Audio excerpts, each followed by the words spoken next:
Bonjour, aujourd'hui on va parler du EEPROM, donc c'est le circuit qui se trouve ici à l'intérieur.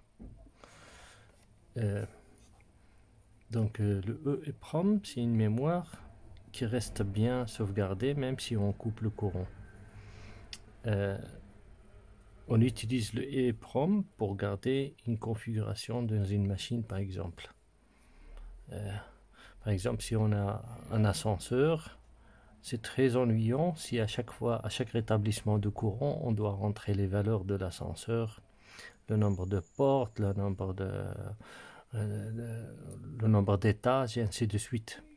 Donc le EEPROM nous permet de sauvegarder cette configuration optimale de notre installation, et à chaque fois qu'on remet le courant, il y aura une lecture automatique des données, ce qui fait qu'on n'a pas besoin de chaque fois reprogrammer notre ascenseur. Donc les mémoires qui existent maintenant, qui ont existé, il y a le ROM. C'est une sorte de mémoire qu'on sait uniquement lire dedans. Read Only Memory. Et c'est programmé en usine. Mais avant aussi, il y avait les EPROM.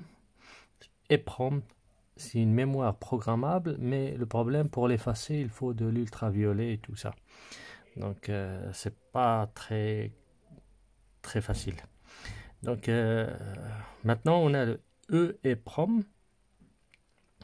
C'est Electrically Erasable Read Only Memory. Ça veut dire ça s'efface électriquement et on peut lire dedans. Ce composant a été développé en 1973 et on l'utilise jusque maintenant.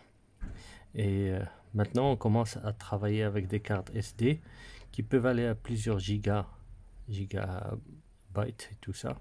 C'est très intéressant. Mais jusque maintenant, dans le domaine de électronique, les cartes et tout ça, on utilise toujours le EEPROM qui fonctionne très très bien. Il a un prix qui est abordable, ça coûte pas très cher. Et voilà. Et c'est facile à câbler, il n'y a pas beaucoup de connexions.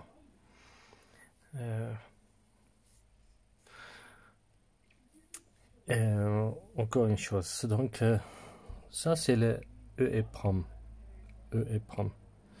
Il est connecté avec une connexion Siri ici, et cette connexion Siri, il échange avec l'électronique, il échange les données. Donc on rentre les données, on envoie les données, il vient s'enregistrer à l'intérieur de le EEPROM, et si on a besoin, on peut lire les données qui sont là et on les restitue vers l'appareil. Donc d'abord je vais expliquer un peu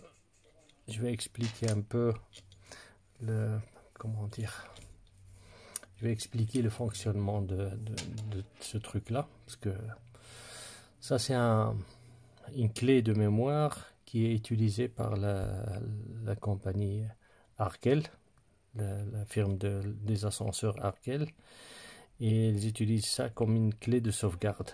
Et on peut par exemple transférer toutes les données d'un ascenseur dedans et les copier sur un deuxième. Si on travaille, par exemple, si on installe 10 ascenseurs, on peut programmer une seule fois et copier sur les autres facilement. Et en même temps, si le variateur de fréquence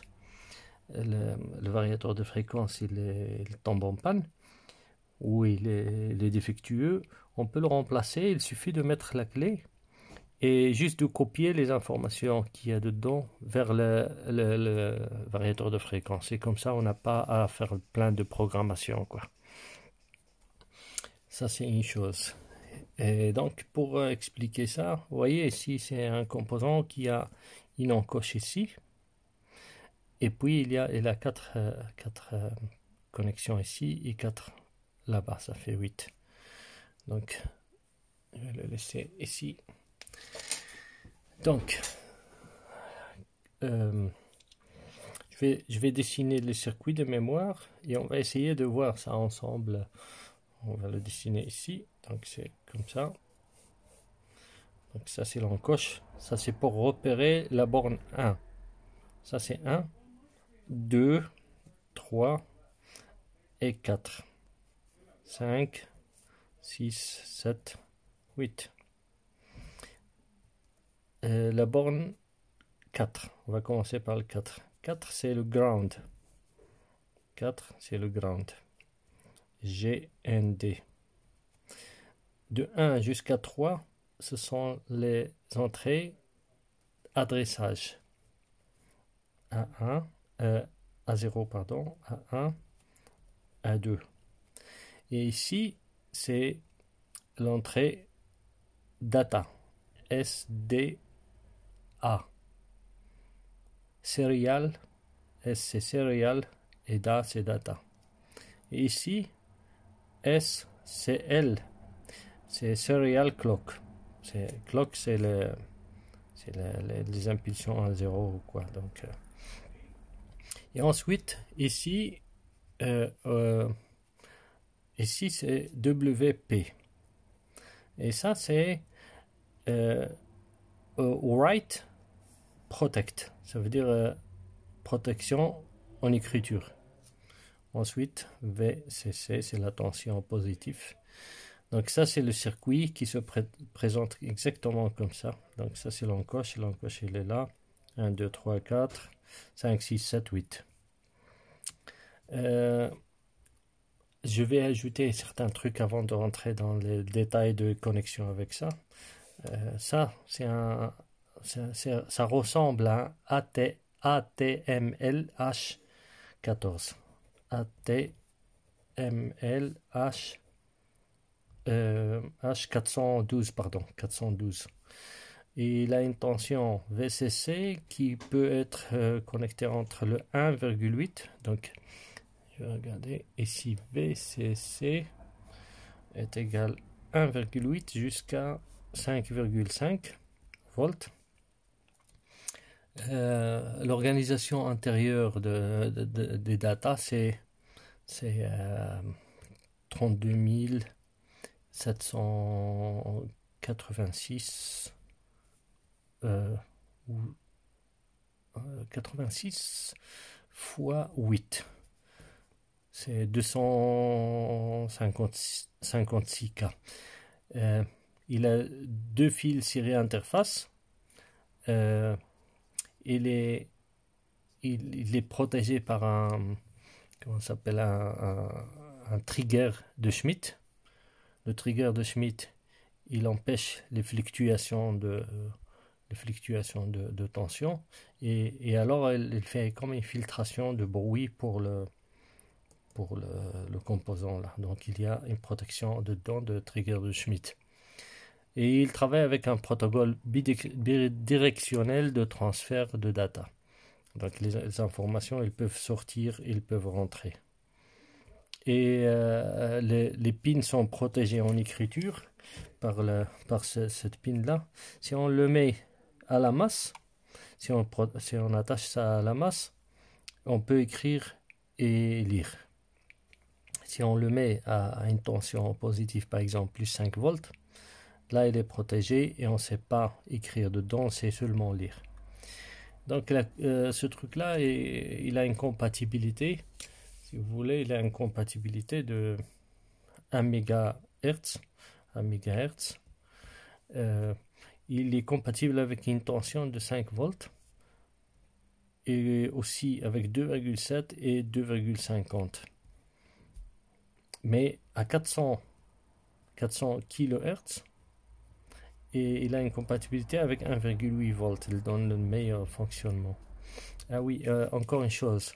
Les cycles d'horloge d'écriture, ça prend 5 millisecondes. 5 millisecondes par cycle d'écriture. Pourquoi on parle de ça? Parce que ce cycle d'écriture, il est important quand on est en train de lancer le programme dans les proms ici. Hein. Quand on lance le programme dedans, on doit toujours respecter un temps de 5 millisecondes, sinon on va couper l'écriture ou la lecture à moitié. Donc il faut toujours laisser ça dans le programme qui dit il faut lire ou écrire. C'est très important ça. Ensuite, les performances en écriture, c'est 1 million de fois, 1 million de cycles. Donc ça veut dire que ce truc-là, il peut être, on peut écrire dedans 1 million de fois. 1 million de cycles d'écriture.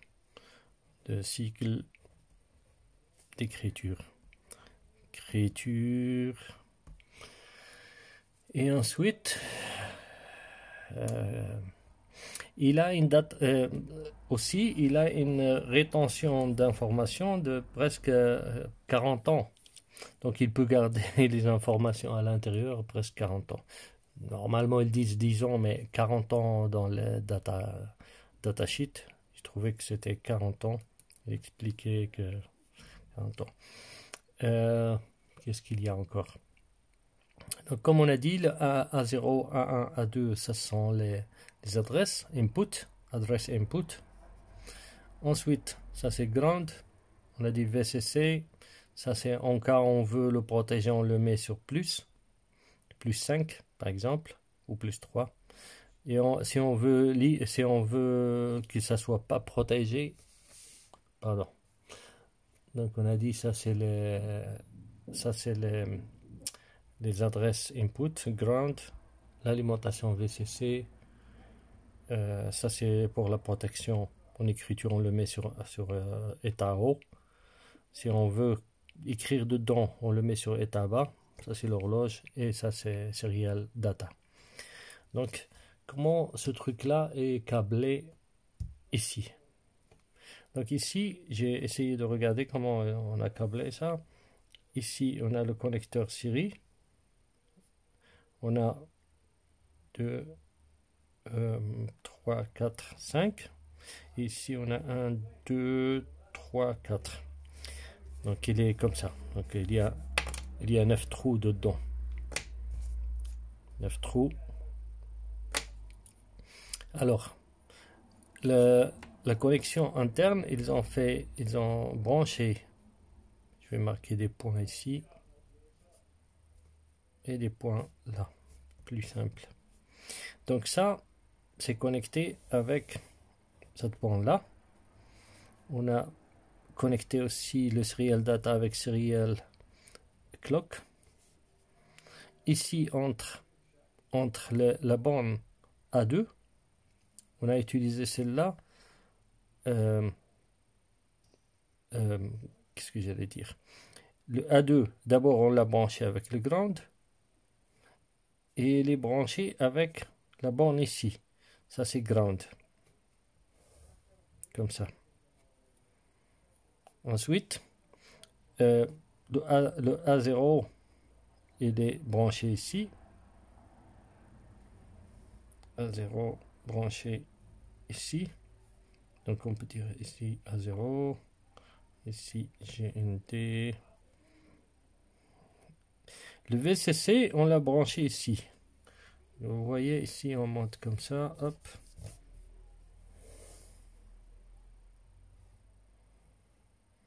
Et on a branché VCC ici. VCC.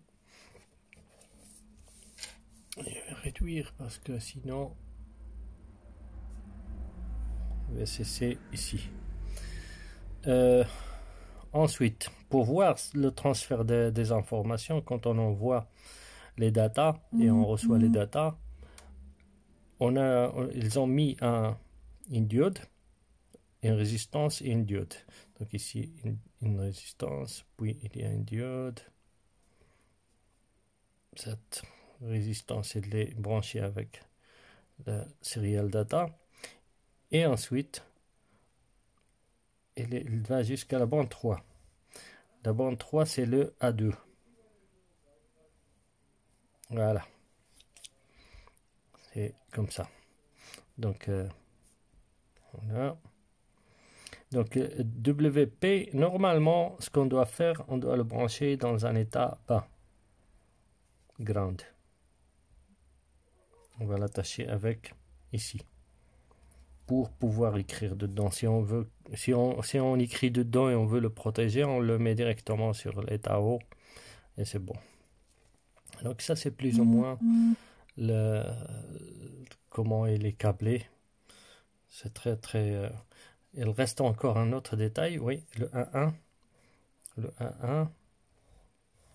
Ah oui, le 1.1. Il est branché avec cette pin là, 1.1.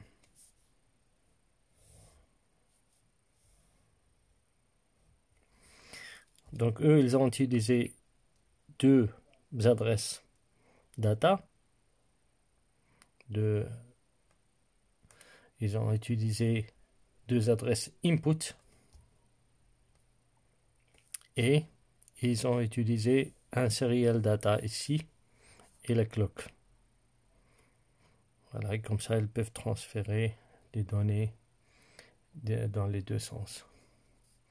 Et ça, c'était pour un ascenseur Arkel A-Drive, pour le variateur de fréquence A-Drive de Arkel. Et je voulais juste regarder ce qu'il y a dedans. Voilà, ça je suis tombé sur ça. Et ces trucs-là, ça, normalement, ce composant, c'est le ATML U800 ATML U816. Mais les data c'est assez difficile à trouver. J'ai trouvé celle-là qui est comparable à ça.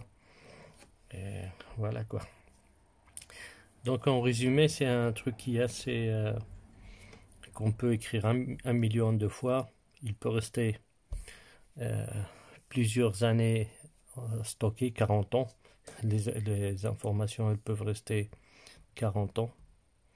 40 ans détention de info, de data.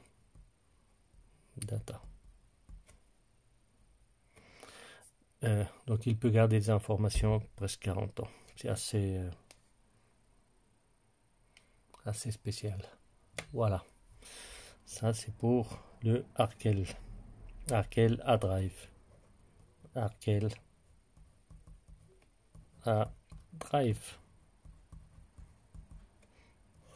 Ça c'était juste une petite information concernant la mémorisation des données et j'espère que c'est intéressant pour certains parce que c'est pas un truc très courant. Voilà, bonne journée, au revoir.